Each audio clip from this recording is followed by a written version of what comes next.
first poem is Too Young to Remember, Minidoka. Actually, I was born there, and when I tell people I was born in Minidoka, oftentimes I get the discount, oh, well, you don't remember anything, do you? And I used to say, well, no, I guess I didn't. But now after thinking about it, I thought, what are memories? Are memories those things that you actually live through and recall? Or are those stories that you hear over and over and over that get into your body and soul? Every New Year's, every Thanksgiving, every Christmas, every wedding, every occasion that we got together, we would hear about Minidoka. And it wouldn't start off like Minidoka. It would start off like, we used to have a grand piano. And that would start it off. We don't anymore. So, all that to say that when people ask me, do you remember Minidoka? I say, yes, I do.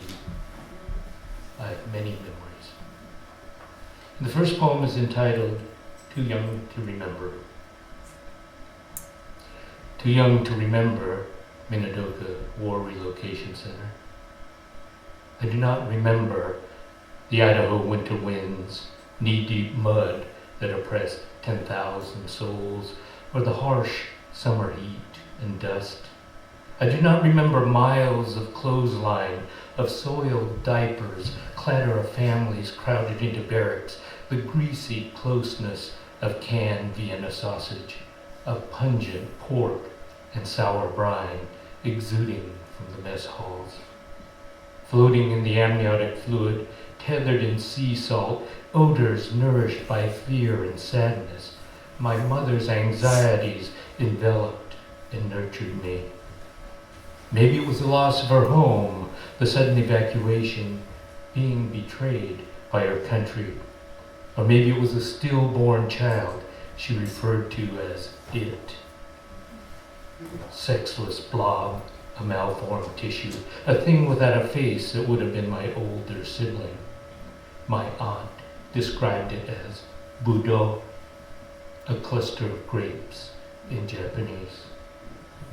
I recall what Barry, my psychiatrist friend, said about parents emotionally distancing themselves from children born immediately after stillbirth. 60 years later, on drizzly Seattle days, when November skies are overcast and darkness begins at 4 p.m., I feel my mother's sadness sweep over me like a cold wind from Idaho. I search for Minidoka, unravel it from the memories of others. Like a ruined sweater, I untwist the yarn, strands to weave a tapestry of pride and determination. The children of the rising sun, once banished to desert prisons, return from exile with tattered remnants, wave them overhead. Time-shorn banners salvaged from memories woven in blood and anguish. I wish I could remember Minidoka. I would trade those memories for the fear and sadness embedded in my genes. The next one is called The Noble Thing, and it takes place in Puyallup Fairgrounds. That's where they were taken first. It was called an assembly center, had barbed wire. And the Japanese term you should understand is shikataganai. And shikataganai means it can't be helped. And in Japan, a very, very poor country, if your house fell down because of some storm or hurricane, it was shikataganai. We don't want to hear it. All of our houses fell down. Houses fall down. So shikataganai can't be helped. In America, ironically a very rich country, it's almost like there is no shikataganai. If your house fell down here, you'd sue the architect, the city, the real estate company, but someone is always responsible. But there's that sense of shikataganai that helped the Japanese get through the evacuation and also hindered them as well. And this is called the noble thing. Dad never talked about Minadoka. That was a noble thing. Before World War II, there was Garfield High School for him. Ice skating on Green Lake, dances at Lake Wilderness Lodge, later his ownership of Elk Grocery on Seneca Street. He and my mother were married in 1941, 10 months later to be removed, forced into the Minidoka concentration camp. Mom was 5 months pregnant in August with my older brother, Alan. With blackout curtains drawn, the train left Puyallup and climbed the Cascade Mountains until the land flattened and the inescapable sun transformed the train into a moving sauna. People gasped, small, panicked breaths from the superheated air. Shikataganai, it can't be helped. The train stopped by the side of an unmarked road in the Idaho desert, released its passengers miles from any station. Rumors spread that they would be shot or marched to death, their bodies stacked, then carted off to some awaiting ditch. Nowhere to run, they walk in their best shoes in the gritty sand as on the face of the moon. The heat caused some to faint as they carried all that they could. 3 years later, Dad returned to Seattle after the war, developed a bleeding ulcer, lost his janitor job at Earl Hotel. Depression took Mom away. Like invisible armed guards, she was a stranger, stick-like figure with arms and legs poking out of a white smock, pacing the sidewalk next to the Western State Hospital turnaround. Dad never talked about it. None of it. I never heard him say the word Minidoka. Gaman. Endure the unbearable with dignity. Shikataganai, my best friend's mother, chose pills for suicide. After school, Randy, my neighbor, opened the garage door and found his father in a black suit, his vest hanged by the neck. Shikataganai, the same path other Seattle Japanese chose. Numbers unknown. Shikataganai. We, however, never talked about it. That was a noble thing to do.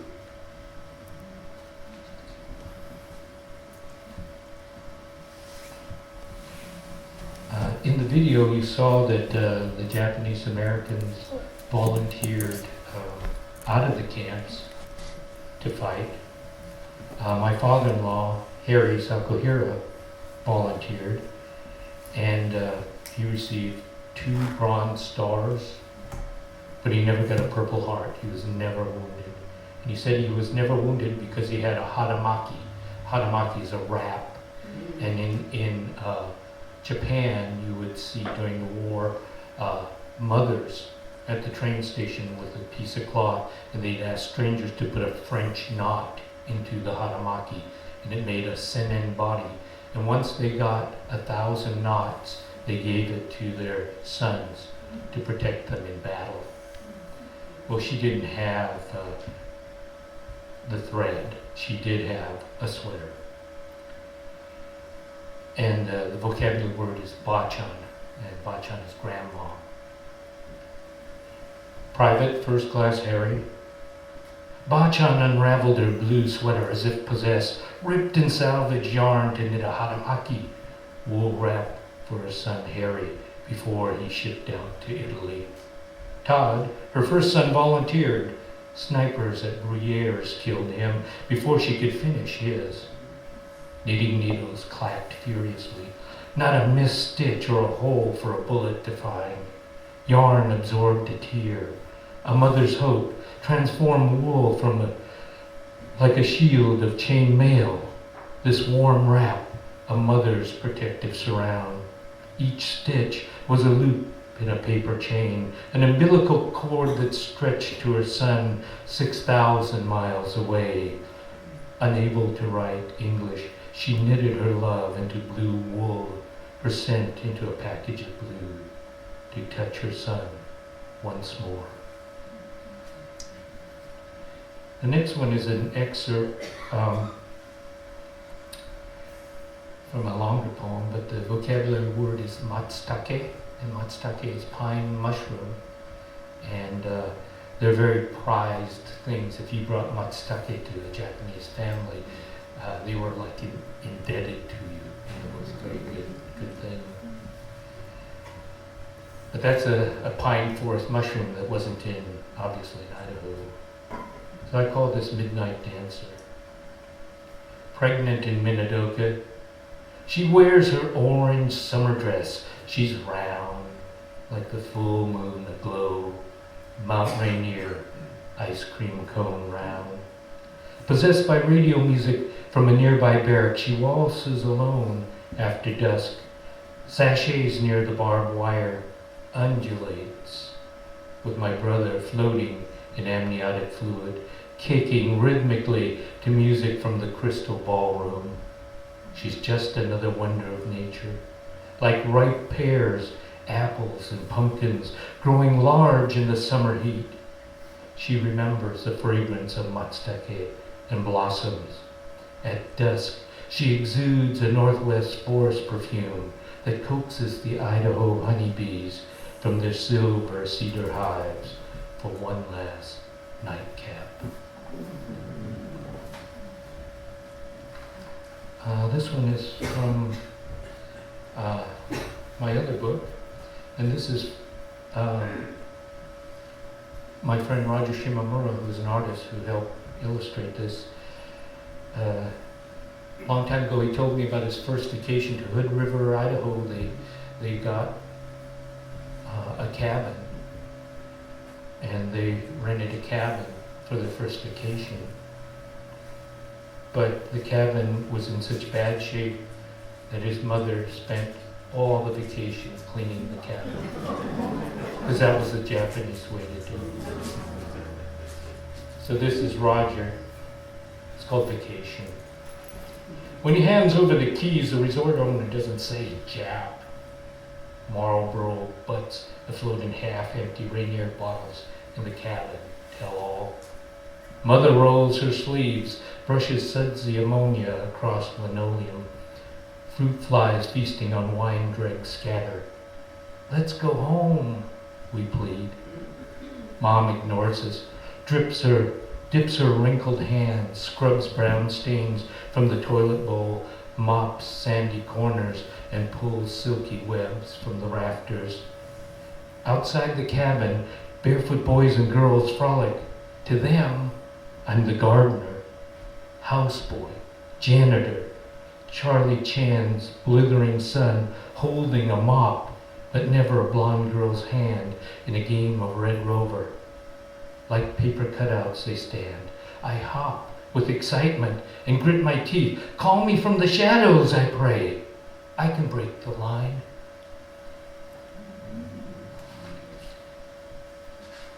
And the last one is legacy.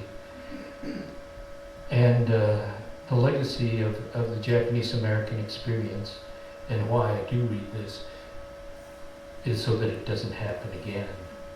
And should it happen again, the Japanese Americans should be the first to stand up. But not everyone would agree with me who's Japanese, so just let that be known. This is called Legacy.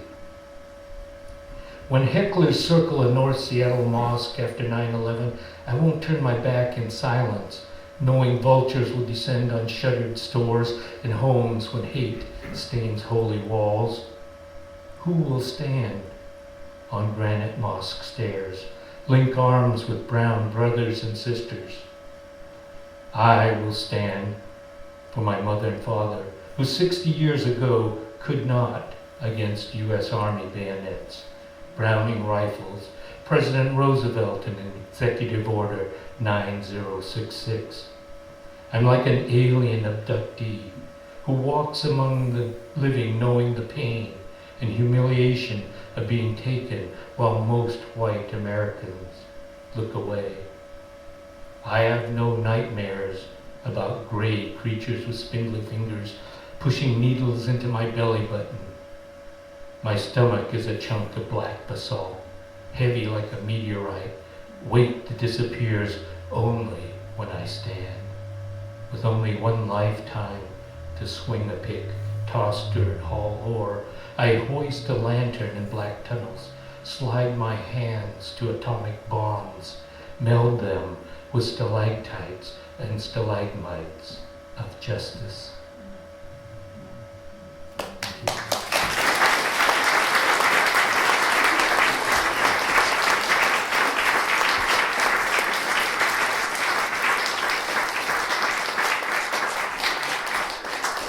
Okay, this is my encore from me, not from you. But I thought, it's a celebratory time, and I should read something celebratory. So I went through my 2 books, and I could find very little that was happy. And so that is a problem that I will have to work on. But I did find this one, and it's called Jan's Houseboat. And it relates, because it's kind of a 4th of July celebration, and it kind of relates to the fact that you got your house, or at least you won the first case. And so this is called Jan's Houseboat. And Jan invented this holiday called St. Canute's Day. She figured there was no holiday after Christmas until way late, so she invented St. Canute's Day, and we'd all go to her houseboat. So, St. Canute party revelers huddle, bump, elbow to elbow, rub back to back and balance drinks and hors d'oeuvres like contestants in a 3-legged race, leaving stains and red wine glass petroglyph rings in their wake, champagne sloshes from crystal glasses, effervescent fizzles on white carpets. Sturdy like a hobbit's cottage in the Shire, Jan's houseboat lists, struggles under excess party weight. Water seeps under the front door jamb. Jan steadies a boiling pot of akavy, cauldron of orange alcohol, caraway and dill, Valhalla gift from Odin for heroic warriors. Favored elixir of brave Canute, drink that greases his slide into sainthood. All right. This is not the last dance on the Titanic, where the band plays to a sinking crowd. Revelers gather food trays, alcohol, export the party next door, including the pot of boiling potatoes and Lef's pancakes. Legend has it that mad Irishmen pelt raider ships with a hurricane of potatoes, driving Norsemen off course and out of their minds. Booms vibrate in our chests. Dead embers shower our heads. Navy choppers hoist illuminated American flags in darkness before the Lake Union sky ignites. Choctaw blades churn and reverberate to sounds of Wagner's Flight of the Valkyries, homage to Coppola's Apocalypse Now, where squadrons of blue Huey gunships emerge from smoke in dragonfly formations, strafing Viet Cong villages, then dive like eagles straight into the heart of victory.